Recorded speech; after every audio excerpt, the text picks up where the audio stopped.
नमस्ते दोस्तों, आज हम कक्षा 12 हिंदी का मॉडल पेपर हल करेंगे। बोर्ड परीक्षा में अच्छे मार्क्स लाने के लिए पेपर का पैटर्न समझना बहुत जरूरी है। आज हम मुख्य रूप से एमसीक्यू बहुविकल्पीय प्रश्नों को लाइव सॉल्व करेंगे, क्योंकि ये आपके स्कोर को बढ़ाने का सबसे आसान तरीका है। इसके साथ ही मैं आपको बाकी के प्रश्न भी दिखाऊंगा, ताकि आपको पता चल सके कि परीक्षा में जीवन परिचय, गद्यांश और निबंध जैसे सवाल किस तरह से पूछे जाने वाले हैं। चलिए शुरू करते हैं आज की क्लास। तो हमारे पास 2025 और 26 का क्या है, हमारे पास लेटेस्ट मॉडल पेपर है। किस क्लास का है? कक्षा 12 का है। सब्जेक्ट कौन सा है? हिंदी। आपको समय मिलेंगे 3 घंटे 15 मिनट। पूर्णांक आपका होगा 100 नंबर का होगा। तो इसमें कुछ निर्देश दिए गए हैं। पहला निर्देश है कि प्रारंभ के 15 मिनट परीक्षार्थी को प्रश्न पत्र पढ़ने के लिए निर्धारित है। ये जो आपका पूरा प्रश्न पत्र है, इसको पढ़ने के लिए आपको कितने मिनट दिए गए हैं? आपको सिर्फ 15 मिनट दिए गए हैं। आप इस प्रश्न पत्र को पढ़ने के लिए सिर्फ 15 मिनट लगा सकते हैं। उसके बाद है आपका दूसरा है कि इस प्रश्न पत्र में 2 खंड है, दोनों खंडों के सभी प्रश्नों का उत्तर देना आवश्यक है।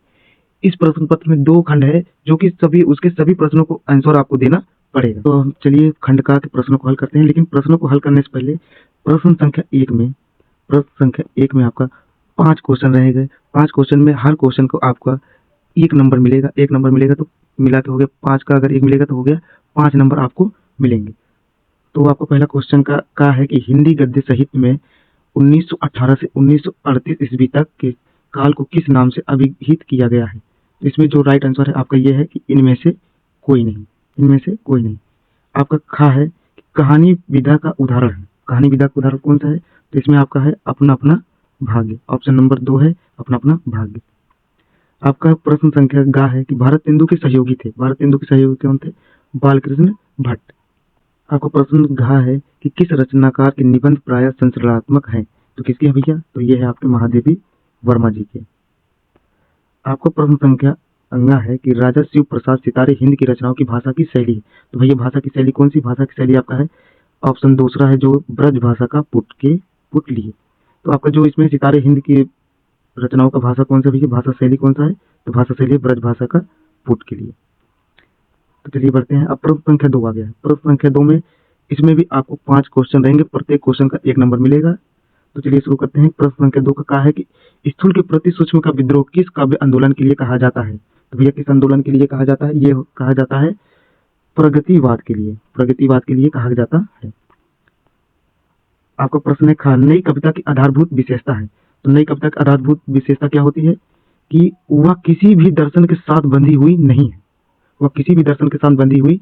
रहती है। चलिए नेक्स्ट क्वेश्चन पे चलते हैं।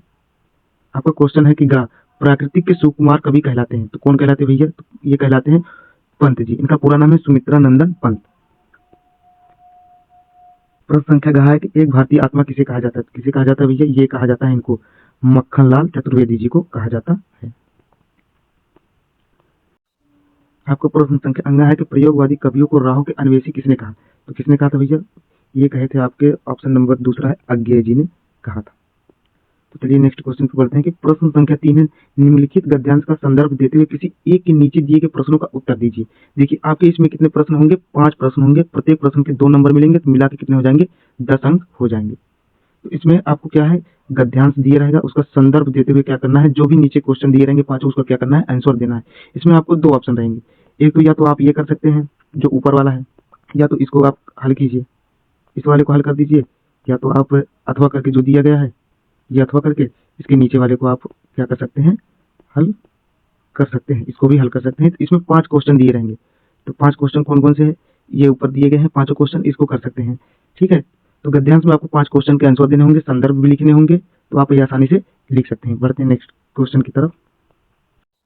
अब आपका प्रश्न संख्या 4 है और इसमें आपको टोटल 5 क्वेश्चन करने पड़ेंगे। 5 क्वेश्चन में आपको हर क्वेश्चन के एक आंसर का 2 नंबर मिलेगा। मिला के आपको 10 अंक इसमें मिलेंगे। कितने अंक मिलेंगे आपको?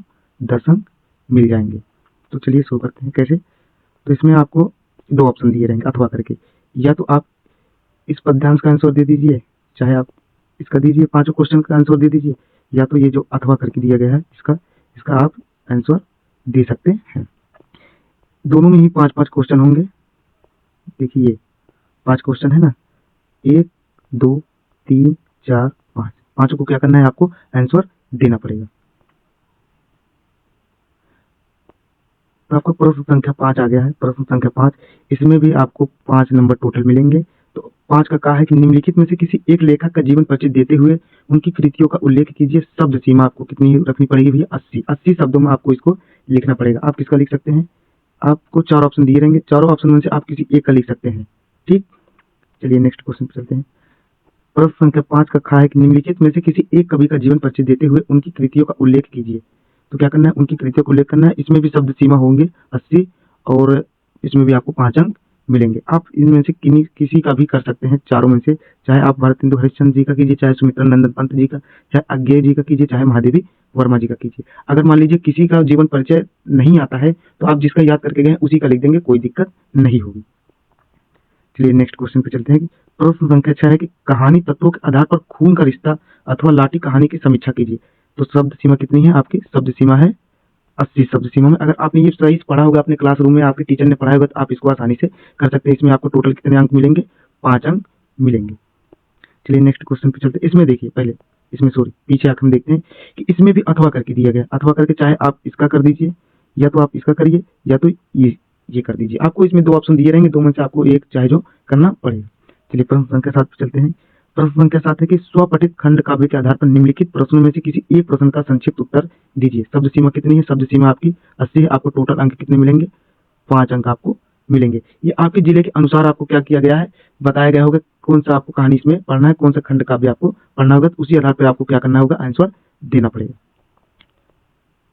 इसमें भी आपको अथवा करके दिया गया। अथवा करके ऑप्शन है, तो आप चाहे कोई भी कर सकते हैं, चाहे उसको कीजिए चाहे इसमें कीजिए, जो भी आपको निर्धारित होगा। 2 क्वेश्चन रहेंगे, आप 2 में से कोई भी कर सकते हैं अथवा करके, कोई दिक्कत नहीं होगी। चलिए देखते हैं, अब हमारा हो गया है खंड खा। खंड खा में प्रश्न संख्या 8 का कहा है कि निम्नलिखित संस्कृत गद्यांश का संदर्भ सहित हिंदी में अनुवाद कीजिए। इसका आपको टोटल कितना नंबर मिलेगा? 7 नंबर मिलेगा। और इसमें भी आपको अथवा करके ऑप्शन दिया रहेगा, चाहे आप ये वाला कर सकते हैं या तो इसको कर सकते हैं। क्या करना है आपको? सॉरी, आपको क्या करना है? आपको संस्कृत गद्यांश का संदर्भ सहित हिंदी में क्या करना है? अनुवाद करना है। ठीक, चलिए प्रश्न संख्या दूसरे पे चलते हैं। प्रश्न संख्या 8 का कहा है कि निम्नलिखित श्लोकों का हिंदी में संदर्भ सहित अनुवाद कीजिए। ये जो आपको श्लोक दिए गए हैं, इसको क्या करना है? हिंदी में अनुवाद करना है, वो भी क्या करना है? संदर्भ सहित। इसमें भी आपको ऑप्शन है अथवा करके। 2 आपको दिए हैं, एक ये है, एक ये वाला और एक ये वाला। इसमें से दोनों में से चाहे आप एक को कर सकते हैं, कोई दिक्कत नहीं होगा। क्या करना है आपको? इसमें हिंदी भी, इसका श्लोक का हिंदी लिखना और संदर्भ सहित क्या करना है? अनुवाद भी करना पड़ेगा। प्रश्न संख्या 9 कि निम्नलिखित में से किन्हीं 2 प्रश्नों का उत्तर संस्कृत में दीजिए। इसमें टोटल कितने आपको अंक मिलेंगे? आपको अंक मिलेंगे 4 अंक मिलेंगे। तो 2 क्वेश्चन करना है, तो एक क्वेश्चन का 2 नंबर और एक क्वेश्चन का 2 नंबर मिला के 4 नंबर आपको मिलेंगे। तो इसमें से आप जो भी आपको आता होगा वो आप क्या करेंगे? कर देंगे। ठीक, अब आपका प्रश्न संख्या 10 का कहा है कि भयानक रस अथवा अद्भुत रस की परिभाषा लिखकर उसका उदाहरण दीजिए। जो ये अथवा आपका दिया गया है, अथवा, अब इसमें से चाहे भयानक रस का लिखिए चाहे अद्भुत रस का लिखिए, ये आपके ऊपर है, आपको कौन सा आता है, आप अपनी सुविधा अनुसार इसको लिख सकते हैं। आपका प्रश्न संख्या 10 का कहा है कि अनुप्रास अलंकार अथवा अन्वय अलंकार की परिभाषा उदाहरण सहित लिखिए। आप इसमें भी क्या कर सकते हैं? चाहे अनुप्रास अलंकार का लिख दीजिए, चाहे इसका लिख दीजिएगा, कोई दिक्कत नहीं होगा। दोनों में से एक लिखना है, जो भी आपको आता होगा वो आप लिख देंगे। आपका प्रश्न संख्या 11 है कि चौपाई छंद अथवा कुंडलीय छंद की परिभाषा उदाहरण सहित लिखना। इसमें भी आपको चाहे चौपाई छंद का लिख दीजिए, चाहे कुंडलीय छंद का लिख दीजिए, या आपके ऊपर है, आपको जो भी सुविधा लगे वो आप लिख सकते हैं। चलिए नेक्स्ट क्वेश्चन पे चलते हैं। प्रश्न संख्या 11 है कि निम्नलिखित में से किसी एक विषय पर निबंध लिखिए। आपको टोटल कितने नंबर मिलेंगे? निबंध लिखने का आपको 9 नंबर मिलेंगे। तो इसमें शब्द सीमा भी दी रहेगी। शब्द सीमा आपका कितना है कि अधिकतम आप 250 शब्दों में इसको लिख सकते हैं। तो पहला आपका कौन सा है? आतंकवाद समस्या और समाधान।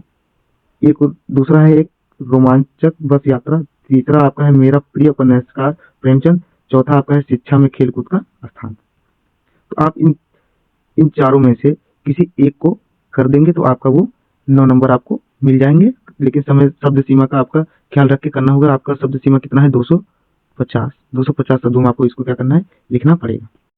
प्रश्न संख्या 12 का पहला क्वेश्चन है कि नयनम का संधि विच्छेद होगा। तो नयनम का संधि विच्छेद क्या है? इसका राइट आंसर है अ, नय प्लस अयनम। चलिए नेक्स्ट क्वेश्चन पे चलते हैं। अब हमारा इसमें दूसरा क्वेश्चन है, 12 का दूसरा क्वेश्चन है कि उल्लेख का संधि विच्छेद होगा। तो इसका जो भी आंसर है वो आंसर कौन सा है? आपका ऑप्शन बी बा वाला आपका कौन सा है? इसका राइट आंसर है। चलिए नेक्स्ट क्वेश्चन चलते हैं कि इस आपका तीसरा क्वेश्चन है 12 में से प्रश्न का तीसरा क्वेश्चन है कि हरिसस्ते का संधि विच्छेद होगा, तो इसमें कौन सा है इसका संधि विच्छेद? तो इसमें इसका संधि विच्छेद है विसर्ग, विसर्ग संधि। कौन सा है आपका? विसर्ग संधि आपका राइट आंसर। चलिए नेक्स्ट क्वेश्चन की तरफ चलते हैं। तो प्रश्न संख्या 12 का खा है कि निम्नलिखित में से किसी एक का विग्रह करके समास का नाम लिखना है। आपको इसमें कितना नंबर मिलेगा? आपको इसमें मिलेगा 2 नंबर मिलेंगे। कितने नंबर? 2 नंबर मिलेंगे। और आपको समास और विग्रह आपके क्लास में पढ़ाया गया, तो आप आसानी से इसको कर सकते हैं। अब प्रश्न संख्या 13 है, आपके विद्यालय के पुस्तकालय में हिंदी की पत्र पत्रिकाएं नहीं मंगाई जाती, इसकी शिकायत करते हुए प्रधानाचार्य को एक पत्र लिखिए। आपको क्या करना है? एक पत्र लिखना है। इसको लिखने में आपको कितना नंबर मिलेगा? 8 नंबर मिलेंगे। इसमें 2 ऑप्शन है, या तो अथवा करके आप ये वाले देख सकते हैं कि आपके अपने जन्मदिन पर मित्र द्वारा भेजे गए उपहार के लिए धन्यवाद पत्र लिखिए। आप इसमें से चाहे इसको लिख देंगे, चाहे इसको लिख देंगे। आपको मिलेगा टोटल कितना नंबर मिलेगा? 8 नंबर मिलेगा। चलिए प्रश्न संख्या 14 का पहला है कहा है कि निम्नलिखित में से किसी एक शब्द का प्रत्यय लिखिए। प्रत्यय आपके कॉलेज में पढ़ाया गया होगा, आप उसी हिसाब से इसको लिख सकते हैं। चलिए नेक्स्ट क्वेश्चन चलते हैं। इसमें ज़्यादा कुछ समझाने की जरूरत नहीं है। आपका दूसरा है इसमें कि निम्नलिखित में से किसी एक शब्द के धातु एवं प्रत्यय का योग स्पष्ट कीजिए। आपको भी ये आपके टीचर ने जरूर पढ़ाया होगा, हमें विश्वास है। अगर नहीं पढ़ाया होगा तो हम मॉडल पेपर का जब क्लास खत्म कर लेंगे उसके बाद आपको ये सब चीज़ें बताएंगे। तो चलिए नेक्स्ट क्वेश्चन पर चलते हैं। प्रश्न संख्या 14 का खा है कि रेखांकित पद में से किसी एक पद में प्रयुक्त विभक्ति तथा संबंधित नियम का उल्लेख कीजिए। तो आपको क्या करना होगा? इनमें से किसी एक को पद लिखना होगा। क्या लिखना होगा? पद में विभक्ति तथा संबंधित नियम का उल्लेख करना होगा। आप इनमें से किसी का भी कर सकते हैं। आपको कितना नंबर मिलेगा? टोटल आपको 2 नंबर मिलेंगे। तो आज का ये हमारा मॉडल पेपर क्लास 12 का हिंदी का मॉडल पेपर आज हमारा समाप्त होता है। नेक्स्ट वीडियो में हम किसी और मॉडल पेपर को सोल्व करेंगे। ये हमारा क्लासेस सिर्फ 12 तारीख ये क्लासेस हमारा 20 तारीख तक चलेगा। उसके बाद हम आपको सब्जेक्ट और चैप्टर पढ़ाएंगे और जल्दी पढ़ाएंगे और इतने अच्छे से पढ़ाएंगे कि आपको समझ में आ जाएगा। आज के लिए बस इतना ही, मिलते हैं नेक्स्ट वीडियो में। धन्यवाद।